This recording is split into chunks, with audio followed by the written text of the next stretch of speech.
In this video, we're going to take you step by step through reversing Android applications. So in this situation, we've already acquired an APK. In this case, it's the GoDroid APK, which is an intentionally vulnerable Android application developed to teach security to people who are new to Android security. The first thing we're going to do here is realize that this APK is in fact simply a compressed archive. Because of that, it means that we can extract the files from here by simply converting it to a zip file.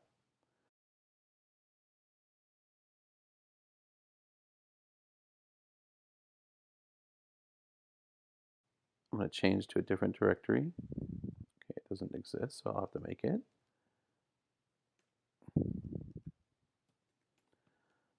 Okay, so now I'm going to say copy this file to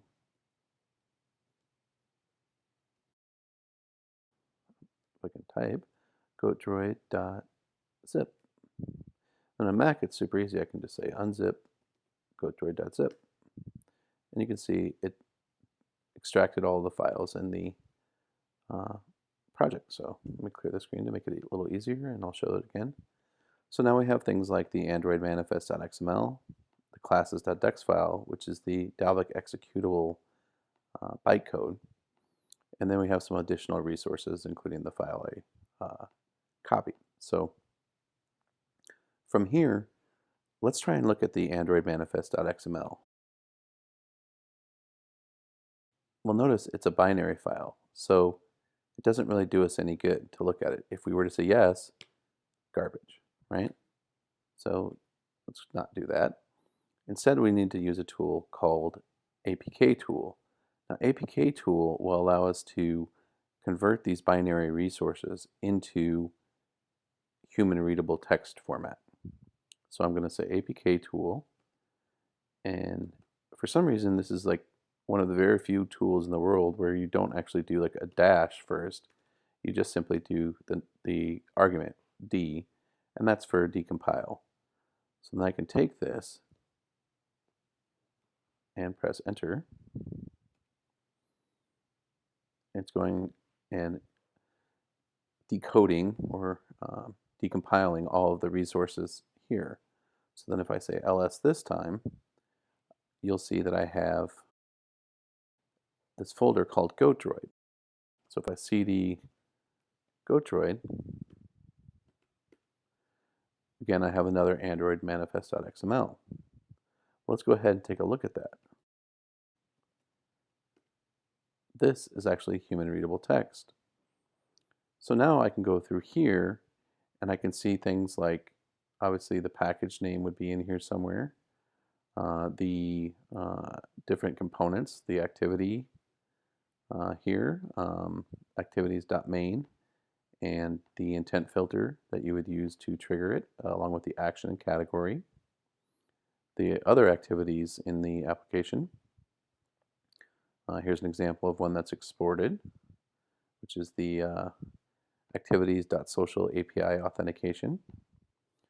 Another activity called generic WebView activity, a service which has an intent filter, so it is exported as well, since there is no exported equals false element here, attribute here. Then we see the action that you would need to use to have it resolved to this specific service on this app. Same thing, we have a receiver here, and again an intent filter allowing the operating system to resolve it to this application. Lastly, we have the different permissions that this application requests. Sending an SMS, using the phone, GPS location information, and accessing the internet. Now this later one is basically granted by default to all applications in the newest Android versions. For some reason they basically determined that so few applications didn't request internet that it was pointless not to just give them all internet access.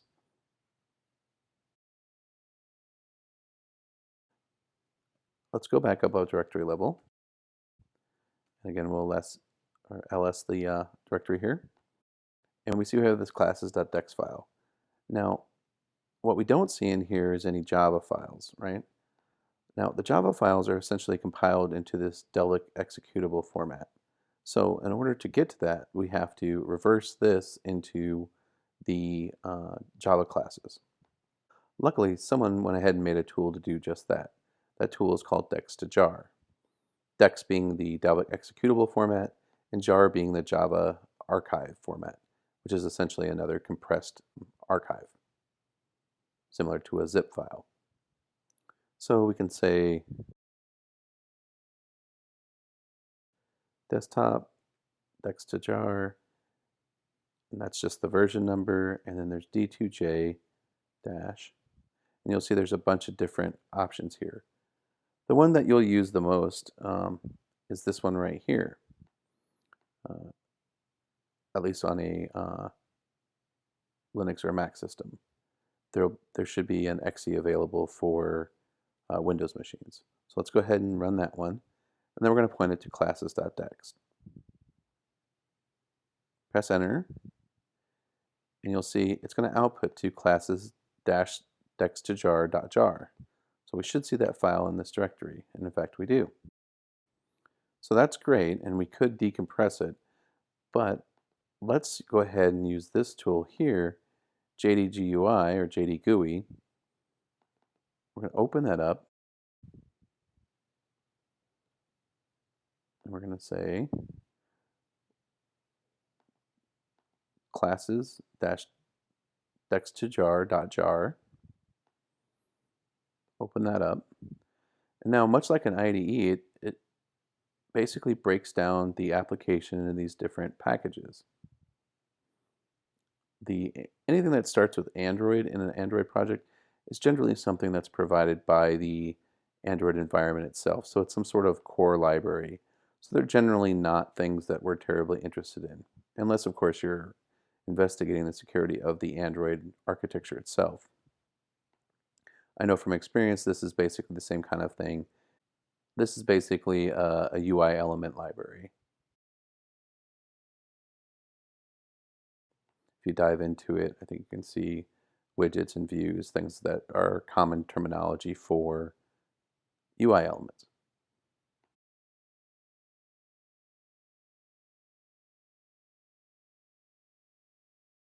Next, we go into the org OWASP goat droid foregoats. Now, this is the heart of our application. You can tell it's a custom name here. And we can see things like activities. So let's take a look at one, for example, the login class.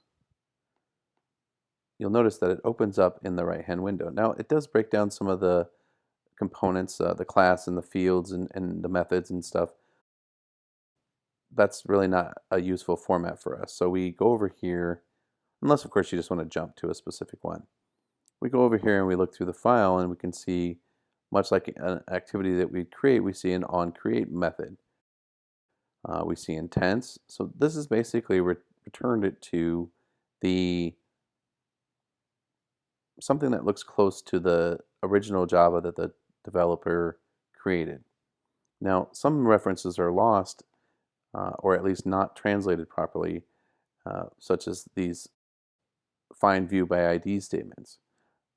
Now, you can go back in and map these to the specific views that they're referencing, but that just takes a little bit longer and is usually not worth your time until you get down to looking for a specific thing. So scrolling through here, we see all kinds of different things, and then if we look here, this would be an example of a hard-coded string, right? We're basically doing a check, and since we know this class is called login.class, we have to be very suspicious of what a hard-coded string that looks like this is. Account management in LeetSpeak, right? Or in camel case in LeetSpeak. It's a big red flag that they might have some sort of hard-coded functionality that triggers if you can supply this password. And if you look here, it's actually putting something into an object, a value of is admin equals true. So intuition would tell you that if you pass in this hard-coded password when you're logging in, you'll probably be set to an admin user. This is exactly why you have to preach to developers not to hard-code strings into, or secrets of any kind, into Android applications.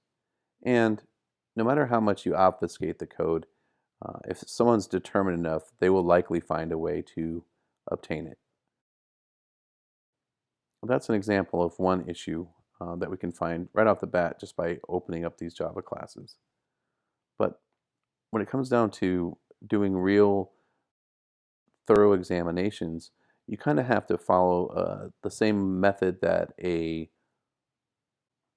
static code analysis tool might follow. So let's take, for example, this send SMS class.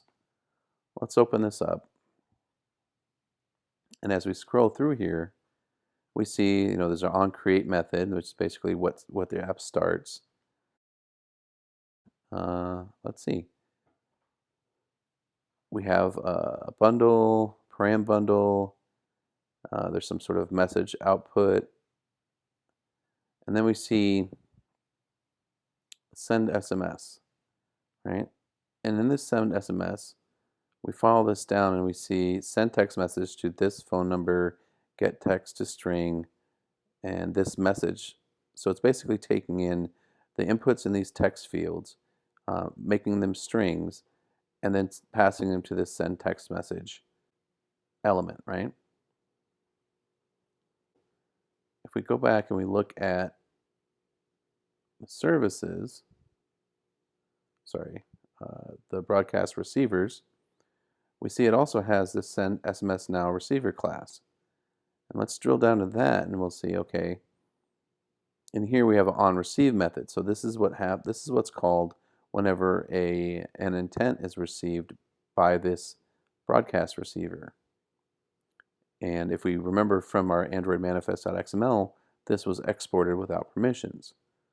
So this class would take in on its onReceive method an intent sent to it by a third-party application without any permissions check. And it basically, going through here, we see there's this value param intent. Now there's a Java bug here in the decompiler. This really shouldn't be possible because we're basically changing intent from the object of type intent to some undefined value of a different type of object, which if we look at extras, this is probably some sort of array of strings. This has not been defined as an array of strings. It's just one of the bugs that comes with decompiling. We do know there is, regardless of that fact, there is an assignment here of these values to this object. And if we follow it down further, we see that there's a call to the send text message method, and then we say, okay, it's taking out param intent's value of phone number and the param intent's value of message, right? So if you send an intent from a third-party app or through ADB or something, it'll get passed in here, it'll get processed, the extras will be read out, and then the phone number extra and the message extra will be sent to send text message.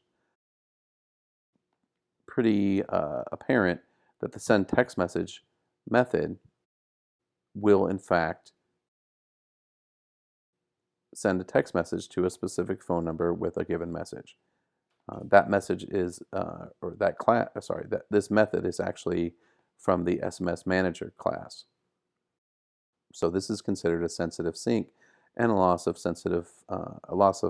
security on a sensitive functionality. You obviously wouldn't want other apps to be able to send messages via your application, partly because each application is supposed to request the ability to send text messages itself. So they would be basically violating the intention to have all the applications that intend to send text messages ask for that permission. But also the users could be subject to toll fraud, where they're basically sending text messages to pay per text or toll numbers.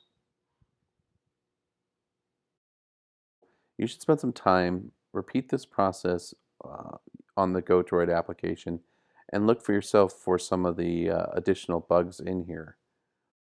You should try pulling down an application off of a device of your own using the ADB pull command, following the reversing process, and then seeing what issues you might be able to find in those applications. You may surprise yourself. You may actually find something interesting. Who knows, you could even score a bug bounty.